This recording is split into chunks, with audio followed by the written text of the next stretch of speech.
talk is called Designing to Reduce Online Toxicity. When you think about online toxicity these days, you don't even think about gaming anymore. It's almost like anything on the internet, anything in the social media apps.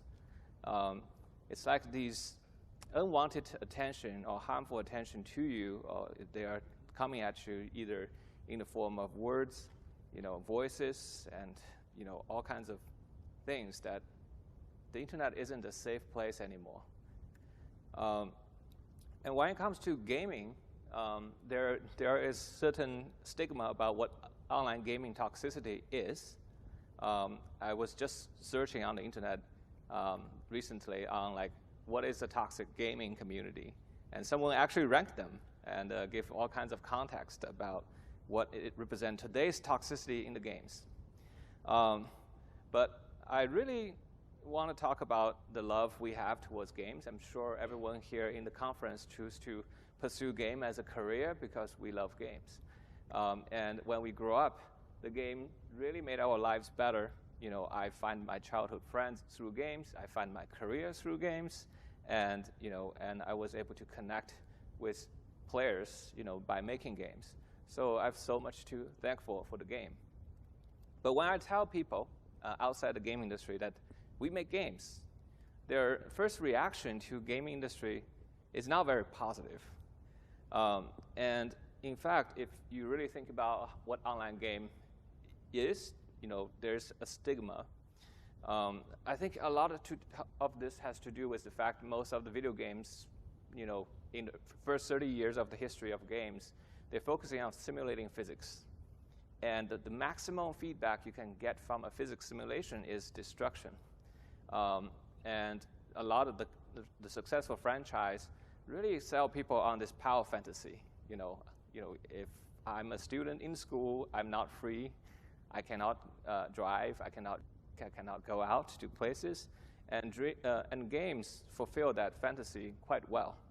The problem is when most of the video games is about power fantasies, you would expect people will have a civil and gentle interactions like on the street. But most of the video game interactions you would run into is this, right? That's the maximum feedback you could get from a physics simulation of two people. And because of that, there is this competitive emotion that leads to somewhat of antisocial behaviors, well known as harassment. If you grew up, you know what harassment is.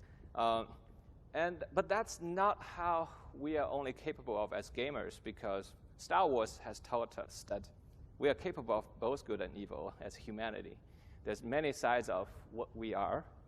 As game developers, it's more important about who do we want to highlight of these colors of humanity. Like, what do we want to highlight through our game design?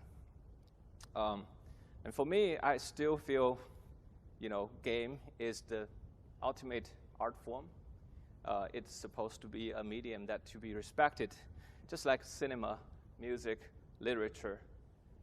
And then why are we still seen as, subpar than these classic medium? I use this chart quite a lot, so bear with me. Old concept. This is emotional mapping of the demographics within the film industry. How at different age, masculine audience and feminine audience prefer different genres. The closer it is towards those demographics, the more they prefer those content. And there is, when I first came to America, that was early 2000. At that time, the game industry is very small. There was no mobile phones. And there's console of young male audience, and then there's casual of PC, mostly middle-aged women. That was pretty much it. The industry is very small. And they're serving a subgroup of the entire population, and so most people would refer these people as gamers. But today, ever since 20 years ago when I come to America, the game industry evolved so much. Console industry has grown quite a lot because the gamers grow older. They are 20 years older than when I first came in. And you start to see more serious emotions being, kind of dealt with in the console industry. And when we started TGC, that was back in 2004, 2005, we made a game called Cloud. We were trying to explore the idea, can video games be art? At the time, there's a famous saying of, like, can video game make you cry? If video game make you cry, then it is art. But at the time, there wasn't any games that made people cry. So when we made Cloud, we actually managed to, this is a student game back then, made by 4 or 5 students with no engine. There was no Unity and Unreal back then.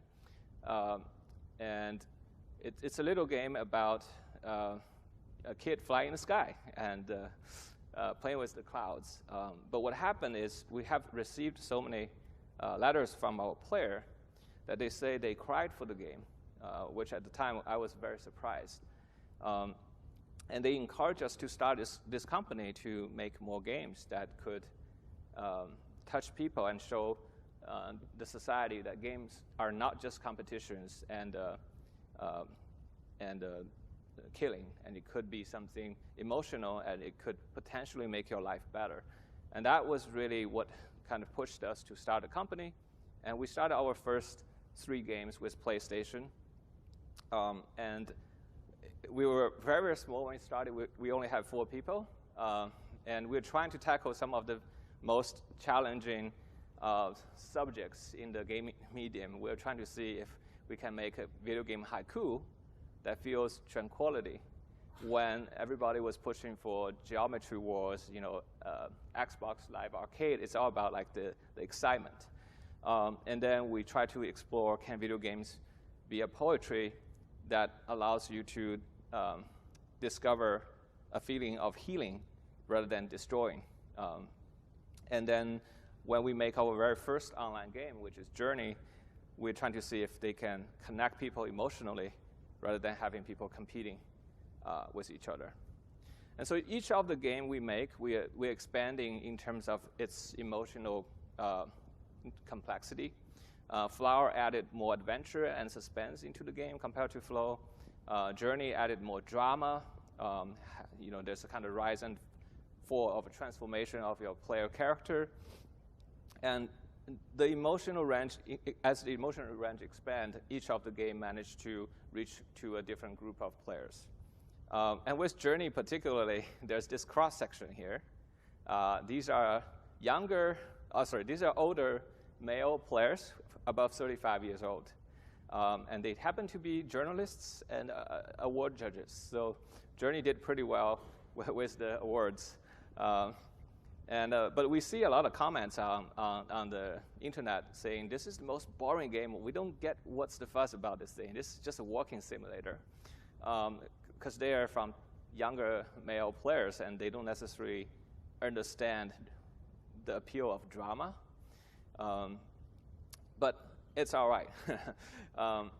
Meanwhile, in the past decade, that's Journey shipped in 2012, so it's 12 years ago. In the past decade, the biggest thing happened is outside the console and PC hardcore gaming industry, we had the social media and then now the mobile platform. All of a sudden, when we made Journey, we felt like we really leave an impact to make the industry shifting towards making more artistic content. You can kind of see a lot of the Sony AAA games start to shift towards that direction. But meanwhile, 10 times more people start playing games, and they have no idea what's going on the PlayStation. And their impression of games is, Angry Bird. And we felt like the battle we've been trying to fight, to push for, is to make game more appeal as an artistic form, has been set back because of so many new players just came in. And I look at the history when other medium was seriously respected as a form of art. There's a turning point. For animations, for example, before Snow White, Disney was making all kinds of cartoons, and at the time, animators are referred as cartoonists and Looney Tune artists. They are seen not as art; they are like for kids, right? And once Snow White came out, the target audience suddenly shift from just kids to both the parents and the kids, all ages. And from that point on, people start to recognize hand-drawn animation more like a form of art. And the same history kind of repeats to digital, like computer-generated images for animations. Pixar also made many shorts in SIGGRAPH. I've seen many of them. People, including Disney and the Studio Ghibli, all my favorite animators, say, oh, computer can never capture the artistic expression of the human hands.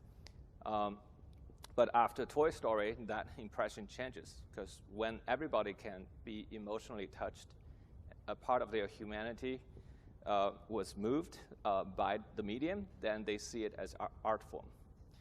And so today with games, we have lots of games. We have games for a whole family to enjoy together for fun.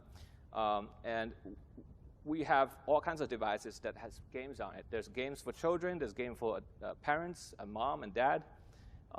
There are games that connects all the children together after school. There are games connect all the adults together after work. But there is not a game that is all ages. Like, I have not been able to find a game I can play with my wife and my kids together. And I think we're just so close to there. So after Journey, we really wanted to make a game that is emotionally accessible to people of all ages and genders. And it has to be, 4-quadrant. That's like how Disney described their animations. But PlayStation at the time is a majority male platform. And we realized if we stay on the PlayStation, on the console, at maximum we can only hit that little slice of the pink pie. And it won't change the society's view of games. And so we made the leap to say, all right, let's try to make the game accessible emotionally, but also from the hardware platform side. Can we make a game that everybody can play? And so that's how we started Sky. So from Journey to Sky, it took us 7 years to make, which is insane. Like 3 years is already so crashing, and 7 years, I don't even have the words to describe that. And we're shifting from a console platform to leading with a mobile platform. We're changing from 2-player to MMO. We're changing from hardcore gaming audience to suddenly people of all ages. Many of them never played the games. When we make Journey, there's no chat. It's pretty safe. There's no harassment. No harassment in Journey either. But now we have a complete open online community that could have toxic behaviors if people can chat. And so it's a lot of challenges that took a long time. But we believe we're trying to build a world that could represent, truthfully capturing the bright side of humanity. Compassion and generosity is the emotion we're trying to create. And these are some of the fan arts. I like to look at players' fan arts because they usually capture what they remember the most from the game. And in Sky, the fan art is never about NPC stories. The fan art is always about the connection, the bonding, the friendships, the moment of compassion, the moment of altruism. And I'm really, moved by these art. But the game itself is essentially an online, a big social chat room where you can chat, you can hold hands with people, you can high five, you can give a hug, you can dance with people, you can send them letters, leave notes, and play music together. It's a pretty boilerplate description of the game. But at the same time, I want to say Sky is also the most socially engaging online game. I'm sure some games have piggybacking, but nobody bothered to make piggybacking really deep. And so we also have the UGC content where you can play instruments. We actually have the whole list sets of instruments that you can go really jam with friends. The most surprising thing about Sky is that I didn't realize, including Journey, by the way, the majority of players who really like Journey and Sky are women. This just was never a thing if you come to GDC, or if you go to E3, you would never know that. But my coworker told me they had a Journey fan gathering in Japan. Actually, more than half of the people who showed up are women. Certainly, Sky today is over 70% of the active players are women. And worldwide, there's over 260 million install of Sky. And that is just a number that nobody in the studio have ever imagined when we make a game like this.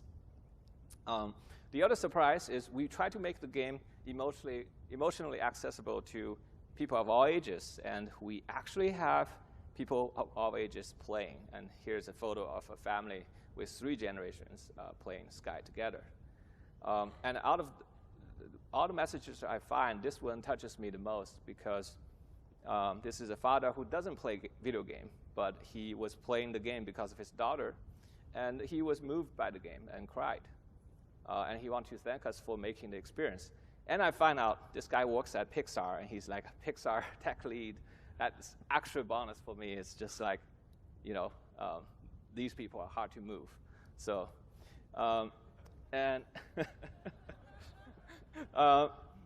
but on the other hand, among the community, these are the 2 things I find quite proud. The first one is, you know, most of us who made Sky, we're introverts, so we don't like hang out with people. So when we go make online games, we want to make sure it's actually friendly for introverts. And the second part is they told us that our community on Discord is the most wholesome, according to the community. But yeah, and that says a lot about how we manage to design to avoid what you would expect from a typical online gaming community. So I'm going to just share some quick lessons, that notes we take, things that worked out and things that didn't work out with you. That's really why you're here, right? So, okay, first, very important one, just remember, the players are not born toxic. You know, and unintentional design can potentially nudge our players towards toxic behaviors, but they were never born toxic. So, number one, our behaviors are shaped by our environment. I'm sure everybody have heard of Stanford prison experiment. Just to break it down very simple, in Stanford, a psychologist wants to test if it's the system, the institution like of prison that's pushing the police to be abusive, or it's just purely because of the people. And so they recruited the same group of college students with the same background and given them roles of prisoners and guards. And they let them stay in the same facility for over a month. Initially, every college student was finding this really fun. It's a really fun role-playing game, right? It's like a LARP. But over time, they start to behave just like the real prison, where abuse start to happen. And people start to break down mentally, and people calling for quitting. They are all promised lots of dollars if they stay through the whole thing, but people eventually quit. They couldn't stay in this anymore. And the takeaway from that research is the professor said, the role that the people have in a situation has a significant effect on their behavior, and it's even much bigger than the innate personality. Innate personality is a weaker influence than the external situation. And without accountability, many people will do evil if given power. But I'm a game designer. I'm skeptical of everything, and I think the evil thing is wrong. Human will just do what humans do, which is they will seek whatever the maximum feedback in whatever system they're playing. And that's what they did in the prison. So second, players are newborn babies in the digital world. Just think about that. No matter how old you are, if you're going to a new country, if you're going to a cyberspace, you have to relearn everything about the social ethics of the society. So in Journey, we had this situation where, like many online games, there's no collision between people because there's latency. If you're blocked by somebody, it's a really terrible experience. we are just a bunch of optimists. So we thought, we want people to collaborate, right? Like there's a very good collaboration mechanics of you can push someone up and then they can pull you up. So with two people, you can overcome a barrier that nobody can overcome by themselves. And if they could get reward from that, it will bond them together. It's a typical co-op design thinking. What happens is once we add the collision, the people are not using it to help each other, but instead they want to push each other into extremely maximum feedback. And so this happened even in our own internal playtest.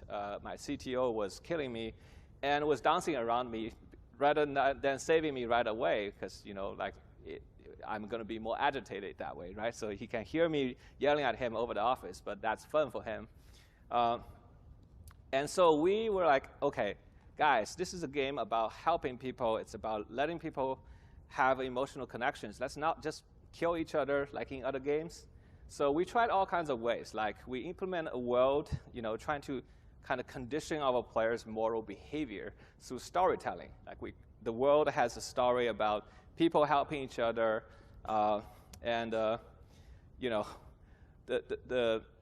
the main story shows people supporting each other. Like we did this in Sky as well. But none of these things, conditioning, don't work. They're babies. So even if you tell them they're supposed to behave nicely, they are still seeking for the feedback. And we see this happen not just between our developers. The tester also developed these toxic behaviors in our game. And for quite a while, I was really thinking, are we really born evil? And so one day, I ran into a child psychologist. I was complaining about these playtests to her. And she just said, oh, you're describing the behavior of a baby. The baby will seek maximum feedback to reinforce their social behaviors, similar to a dog. I don't know if you guys ever raised a puppy. They have these teeny shark teeth that's really sharp, right? So if they bite you, you feel the pain, but they can't really hurt you. You're like, why do they grow this type of teeth? So if they bite hard enough, their siblings is going to bark back, right? So their teeth is teaching them how hard to bite for social interactions. So then you would say, okay, well, maybe if the gamers are kids, let's just give them positive feedback for what they're doing good and giving them negative feedback for what is bad. The problem with babies is that sometimes they don't interpret negative feedback as negative, and they always find that being a positive. Because, yeah, my parents are yelling at me, that's new, that's very big sounds, I like that. And this happens on the internet all the time, and so what we learned from the psychologist is that if you want a baby to stop doing the bad things, instead of giving them negative feedback, you should try to give them no feedback. And that's a very simple rule, but you can apply that to all kinds of design in the online community. Okay, third, sometimes you have bad moral behavior that developed in your community. Don't worry, you can minimize it through design. So in Journey, in the early days, we had a simple design, those unintentional design, right? In video games, there's resources. If you have resources, you can use that to fly. So that makes you like the resource. There's nothing wrong about that. Every game has this. But when you have two people, they both like the resource, and one person takes the resource and fly, and the other person doesn't have it, these people are thieves. Or worst case situation, they are robbery, right? And during the early days of Journey, people just said, like, why are you making a multiplayer game? Online community is so toxic. We just want to play the game alone. Or give me a single player mode. That's like the most frequent feedback we get from testers. We said, no, we want you to actually connect with each other emotionally. And they no. So we try to change the situation. Like, we don't want thieves to happen in the game, in the interaction. So we made it so that if you fly, the resource you use will come back, and it will drop right underneath you. So technically, you're not stealing anybody's money. And the other person can use the resource to fly as well. But they still hate each other. What we discovered is the time it took for someone to pick up a resource and go all the way to a new location the time it invested was then stolen by the other player, right? And they're still unhappy even though the resource is still there, right? They thought time is also a resource. So it's becoming very hard to design a game where people don't think each other as thieves. And so what we changed in Journey is like, okay, what if there's just unlimited resources everywhere you go, and you can load up your pocket with resources, right? And then in that situation, nobody hates each other. It's like, oh, you're a fellow bank robber. We're all here robbing that ATM. What a nice, shared interest, right? And so people both can fly with lots of resources. They're happy with each other. It's just that one switch, right? You start to change the behavior of how people see each other. And so in Journey, eventually we removed the collision, not because we can't, but because we want. So there's no feedback for pushing people off the cliff. But at the same time, we create a new feedback where if the people are close, their warmth is charging each other. It's like they're giving each other resources. And that made the player actually really enjoys hanging out with each other because they are getting free money from each other's pocket, right? Why wouldn't you love someone who can give you money, right? And both you can fly. And you like to fly, I like to fly. If I fly, I'm close to you. And this makes player actually feel more comfortable to travel together. So from like, I want to play alone, these people are thieves, to, oh, I can't, I'm going to wait for my friends to catch up. The only change is just the environment. They're the same people who's playing the game. So I just want to use this example to show you that it's possible to minimize the toxic behaviors if you see them happening in your games. Work on the design. Okay, the second important lesson is that, Spider-Man says great power comes with great responsibility, right? Well, why would you have great power if you haven't earned it? You should give people power only after they have earned the power. And we need to fight toxicity with barriers. Okay, so what is this? So number one, I think we all would agree that we have the rights to not be pushed with untrusted content, right? Like we all have the rights to not to see or not to hear if the content is terrible for us. But that's not the case. That's not the status quo of our online game. User-generated content usually can be disruptive. In the good case, they're funny, and the bad case, they're hurtful. So in Journey, we have no user-generated content, but just the position of the player. But in a typical online game, you have very smart user IDs. I don't know why gamers like to do that, but it gives you these weird feelings, right, when you read them. And for online games, there's the public chat. And usually it has nothing to do with your game, and usually take you out of the game. And the worst situation, you hear somebody using the voice chat, then you really want to run away from this game. And so what we did is we were like, why are these content pushed to the player? We just want people to share a moment. They don't need to see these content, and that's huge distractions. So with Journey, we try to keep everything clean. We only want to have a human to interact with another human. Like they coexist and they share an emotional, roller coaster ride. Like they don't need to have these content being pushed to each other. And so, because of the naughty names that people have created in the PlayStation, we actually have to delay the display of the PlayStation ID until the end of the game when the entire emotional experience is finished. Then we show them the player ID, and you can imagine if you see them initially, the funky bottoms, right? Like, who is this guy, the funky bottoms in the middle of the desert? I don't want to hang out with this guy, right? It would completely ruin the opportunity to connect. So in Sky, we go even more extreme.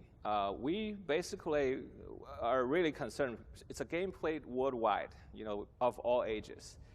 And I personally have experienced, racism, sexism, even age is being discriminated. I'm 40 years old. the kids doesn't want to know I'm a great uncle, right?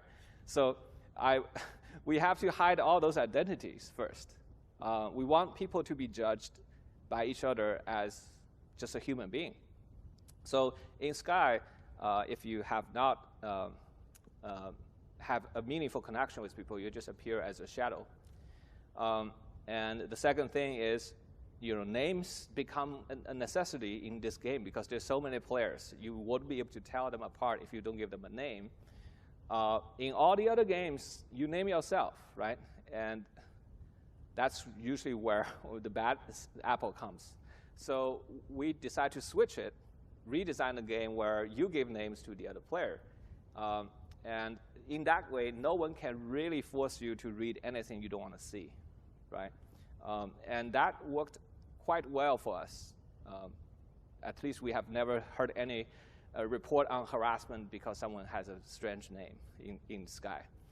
The second thing is social firearms needs a permit. Like if you want to run a shotgun, you want to carry a shotgun, you need to get a permit in the real life, right? So why would you give shotguns to babies, in the online game? So what is a shotgun? Social shotgun is the megaphone, right? You can speak in the public channel, and you can say something outrageous, and because you're anonymous, you can get away from it. So early on in Sky, we had these talking benches. Like we don't want people to talk all the time because that's just too dangerous. So we have these very short, 1 to 2 minute bench. You can sit down and have a brief conversation just to see if you like them or not. And then players start to request. They want to say, hey, the bench is too small. Only 2 people can talk. Can you give us 8-player benches? So we put it in the lobby. And then what happened is we have the eggplant boy. He becomes very famous because he always hang out in the social lobby, and just when people are all chatting, on the 8-person seat, he would jump on there and just use many eggplants. And so many people was upset about this kid because they think the eggplant means something. And so eventually, one of our players went to talk to the kid and befriended the kid and tell her that's not a cool behavior, so he stopped, right? But during that time, he really had a lot of fun doing it because to him, he has total invisibility. Nobody knows his name, and he can just spam people with, fun, nasty messages. And so eventually, we had to dial back the public chat benches to just one-on-one. We don't want to give the feedback to a baby, of the potential to spam 7 people at the same time.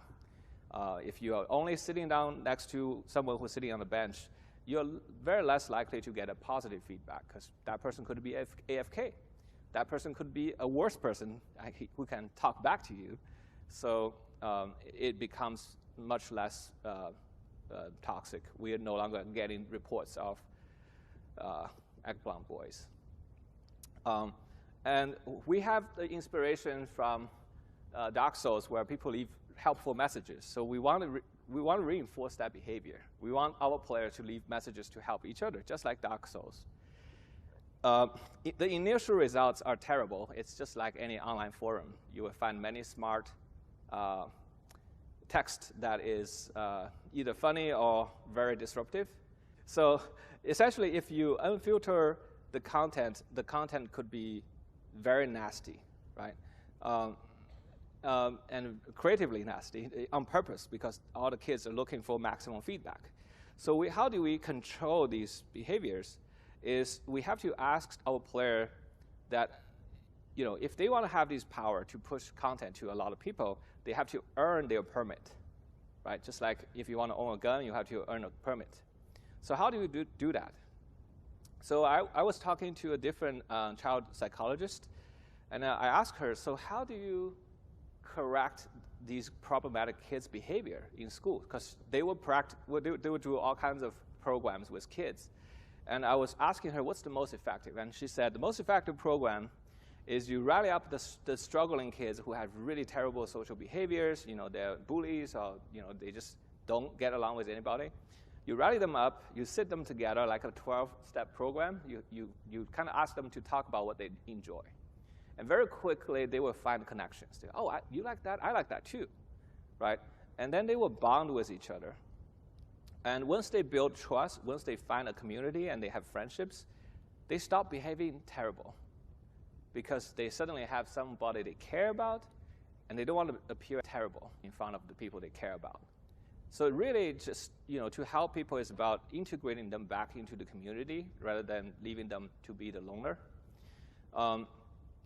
And so we implement this feature where if you make a content, your best friend would know that content is from you.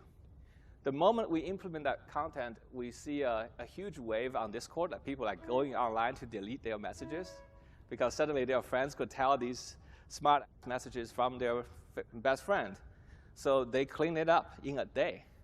And now the messages we see in Sky are mostly interesting and many of them inspiring.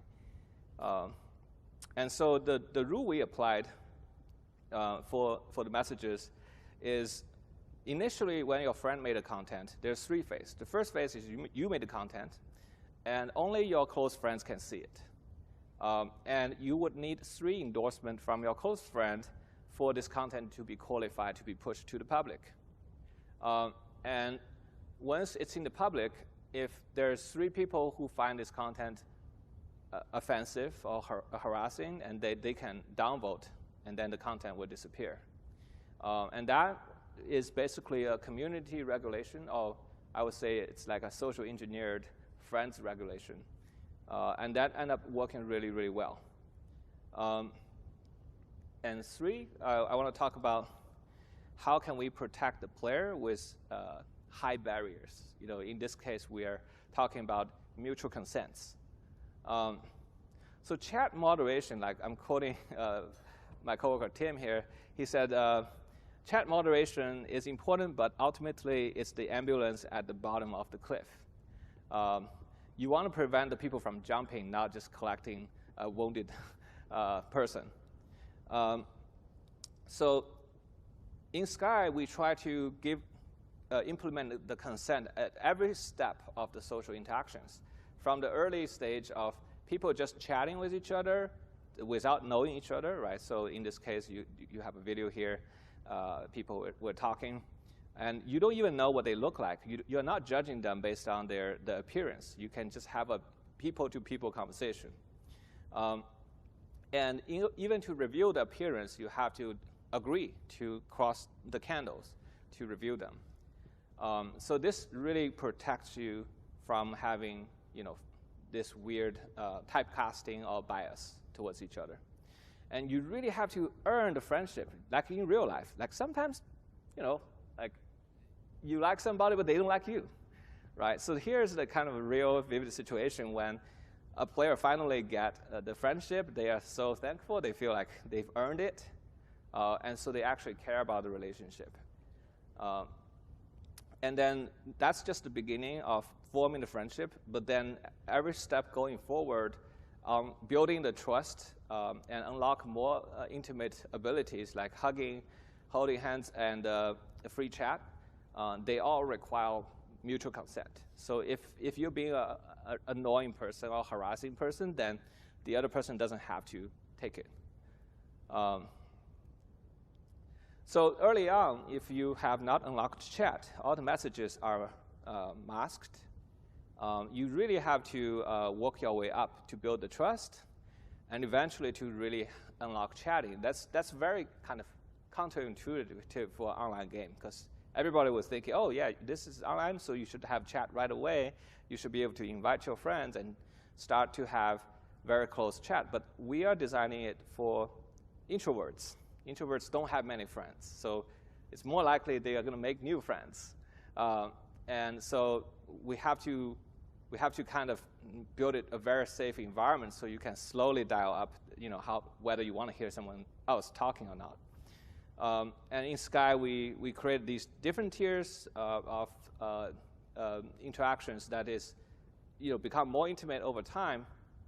But many people would never go to the second or third tier. So first tier is chat, second tier is warp. Like warp could be seen as stalking, so like that's ability you really want to think if you want to give to a friend or not. Then there's like a little bit like play fight, that things can be interpreted as aggressive, but will be totally acceptable for close friends. Will all come in a much higher trust level. So the higher the entry barrier is, the nicer the people behave socially when they finally enter it. I don't know why, that's just humanity, I think. All right, the third lesson is, once you build a relationship, you want to protect the authenticity of the relationship. Gamification on relationship tend to erode trust and turn relationship into toxic behaviors. Number one is you don't want to mix relationship with rewards. You know, it's like friends with benefits or with profits. That's usually don't go well. And internally, we are talking about designers. Like the players should be motivated to spend time with one another because it feels good, not because they have to or because they have something to unlock. In the early days, we were trying all kinds of mechanics. We're trying to nudging the player to become friends with each other. What happened is, in the rainforest, we have the rain that's harmful for your health. And so we have umbrellas. We designed a puzzle where if two friends come, they can pray at the shrine. They will get the umbrella for both players. We thought that's such a great idea because it would encourage friends to visit together. But what happened is, two strangers will come to the shrine. They both want the umbrella. So they added each other. They become friends right there. They get the umbrella, and they break apart. And the next morning, they log online. Who is this person? They forgot. They forgot this person even existed. And then they told me they feel disgusted looking at their friend list, not knowing who are these people. And that was like one of the rare things. What everybody from the plate has told me, like, we don't want this. And you know, the gifts should stay as a pure gift. This is another thing we made a mistake. So in the early days, we want to encourage the gifting. So we want to show player, how to say, like you can potentially earn hearts by befriending someone else. So heart gift was a byproduct, or like it's like a bonus. If you level up your relationship, you get more hearts. But people love heart as a resources, so they want to farm hearts. So we start to see the heart bagger epidemic. So anywhere, it's like, you know, go to any of the train stations or the airport. Outside, there will be people waiting for you. Hey, you want to be friends? I'm really cute. Let's be friends. And you will just be hoggled by these cute little chibi characters because usually they get more interest, and they just want to level up relationship to riff the heart out of you. And that was getting so bad. Like everywhere, people is trying to be cute and attractive, but once they get the heart, they disappear. So we have to like remove it, right? A gift has to be a pure gift. There's no additional benefits there. And the second thing is, don't tutorialize your relationship with free gifts. You know, like many games, online games, like to tutorialize. They will give you free currencies, and then you will apply it. You know, you go through the drill and understand how the system works. But in our early prototype, the player will get a free gift every day. They can give out to other people to see what happens. And what happened is, even though the gift is free, the player expectation is not free. If you are giving someone a free gift every day, the day you don't give them the gift, they will like, hey, where's my gift? It's supposed to be free. You're supposed to give to me, right? And it becomes actually toxic. That's just the most weird thing. It's like if you have let's say a homeless person right on the street, and you give them a dollar every Sunday. And on the next Sunday you didn't give the dollar, they will come to harass you, say like, where's my dollar? That's just human nature somehow, but it actually backfired for our community. And our player really disliked those people who's like harassing them for free gifts. So eventually we shifted back. Instead of trying to teach social systems by offering player free currencies to apply on real players, we decided to offer them currencies they can apply on the NPC. So at least NPC don't harass you. And they can still teach you the same systems. without making the community toxic. And another one I want to say is like, you need darkness to show light. When we first jumped into Sky, we were very we were very progressive. You know, people hate pay to win, so we want to do the opposite of pay to win, right? We noticed like if you pay in a pay to win game, a lot of times you don't want to tell people that you spend lots of money just to beat other people, because you know you're cheating. Like there's a little bit of shame about buying things for yourself. But we find out that if you pay it for the people you love, usually they're very proud to tell you, hey, I took my family to Disneyland this weekend, right?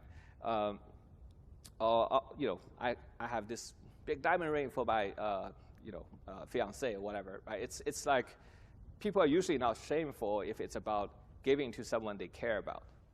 So initially we were like, okay, let's go 100%. Everything has to be altruistic and everything has to be giving. So we implement a society where you cannot buy anything. And the only thing you can get is if someone gives you something. And that society runs like a paradise for quite a while. I was very happy. Look at how all these people giving each other. But very quickly, I started to find out everybody's like doing you scratch my back, I will scratch yours. Hey, I gifted you yesterday. Where's my gift? You're supposed to give it back to me.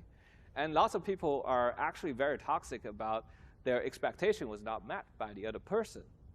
And that was quite eye-opening when we tried it, because we were like, we can control the system, we can change the feedback, but humanity doesn't work like a machine. They are human.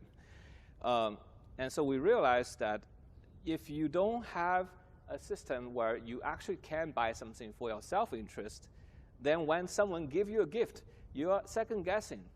Your question is that gift even is genuine, or are they just simply expecting you to give back to them something? So eventually, when we launched the game, we had to including things that people can buy for themselves, just so that when they choose to buy it for a friend, the friend could trust that is a genuine gift. And that was a very big change when we were doing the design. Yeah, so what we want is a genuine gift, not just gifting economy. And so today in Sky, you can buy things for yourself. You can also buy things for your friends. When we did the season pass, we did a slight discount. So if you buy it for your friends, it's cheaper. And it certainly made a lot of people decide to buy the season pass together. So 40% of the season pass was bought and sent as gifts. With the event content, that's 100% the same price. You can buy it for yourself, you can buy it for your friend. And 22% of the content people purchase are actually for others. So to me, that is a genuine gift to each other. And one last thing I want to talk about is genuine human connections could save lives. When we work on Journey, we realize vulnerability really leads to human compassion. This is a very social behavior of many social animals. It's a survival instinct. When you are weak and small, you have to rely on working with each other to survive, right? So when the predator, they go around, they're strong and powerful. They usually hang out alone. But sometimes even the big cats, they would work together. And that's only when their prey is even more strong, right?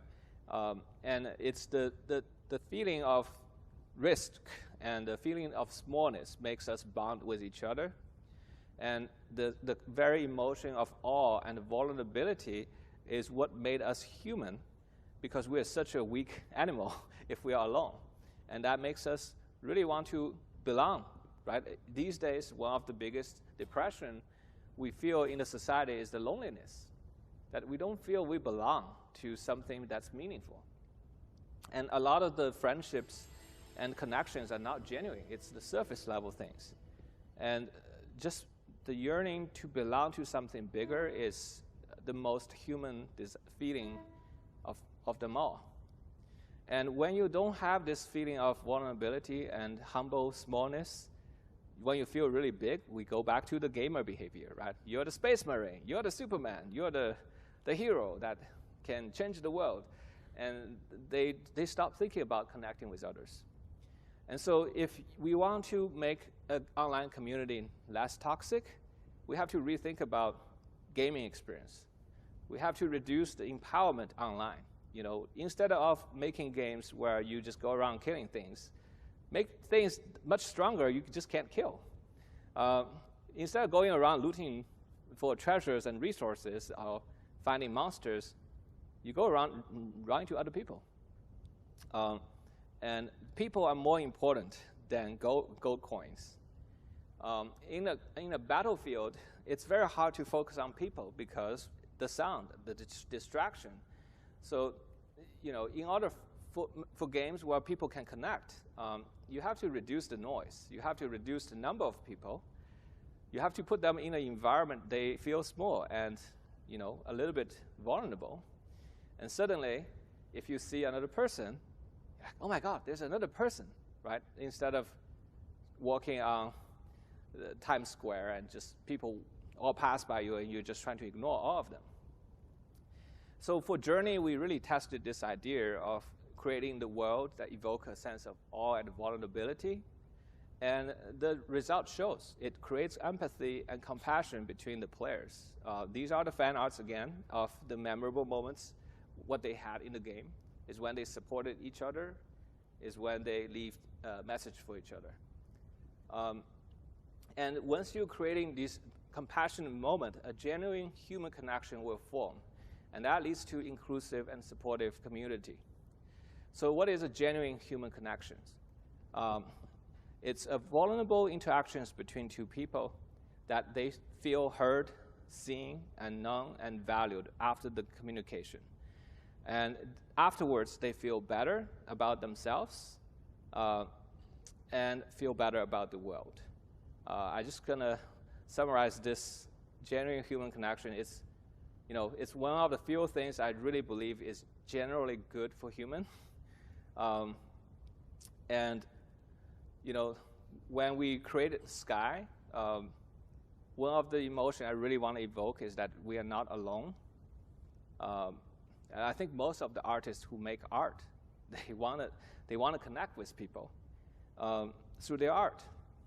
And in this process, if the art connects with them, there's an overwhelming sense of gratitude between the artist and the viewer. And I think this overwhelming gratitude I felt is also inspiring, our creation, and we want to give it back to the players. It's a very healthy cycle of reciprocation. When we launched Sky in 2019, we got a letter within a few months. A 67-year-old grandma from Hawaii who never played games was cried and moved by the game, and she told us, she doesn't want to be alone anymore, and she's still a person of love. And that's the same age as my mother-in-law, who also came from Hawaii. So it really, and eventually my mother-in-law also become a Sky player and find friendships. It's these stories that really makes me feel happy that working on the games that we make.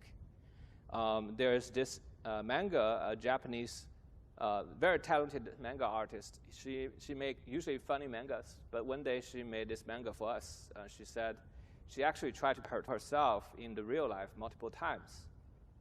She was really thinking about throwing her life away. But when she discovered Sky, she felt the warmth from many friends she made in the Sky community that for the current moment that she chose to live. And she's only 20 years old. I really don't understand why a talented artist, at her golden age would think about throwing her life away. And during the Ukraine and Russian war, we were really concerned because we have players from both nations. And when they run into each other, instead of having a fight in the game, they actually really supported each other. They see each other as victims of the war, and they still stay contacted today. And I want to show you just one last thing.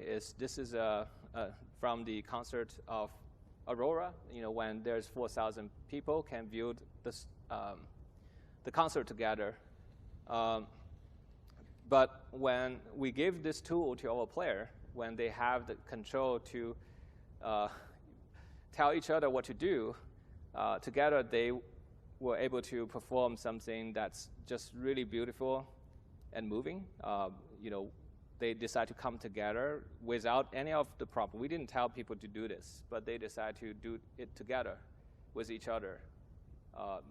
Instead of competing or fighting, they're here to create art. I've just never thought a gaming community could be more amazing. So to conclude, how do you keep your online interaction positive? First, just remember, players are not born toxic. We are all capable to being a good citizen and treat each other with compassion. So really just focusing on your design to highlight that bright part of humanity. Number two, don't give players social powers. No shotguns for babies, right? They have to earn their trust. And that's how the real society works, and I don't understand why online games don't do that. And number three, if you build a relationship, don't ruin the authenticity with gameplay mechanics. Gamification don't work with relationships. It needs to be genuine. And try to build genuine human connections in your community. It will save lives. And, we are game designers. We're thinking about how to change people's behavior in our games. But I don't see why we couldn't think about how real-world institutions can be designed to promote human values rather than destroy them. And if you can make it work in the virtual world, I don't see why it wouldn't work in the real life.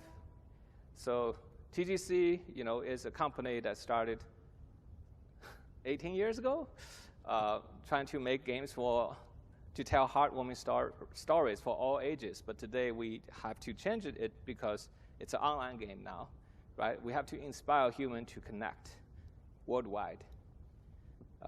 Thank you, and we are also hiring. Yeah.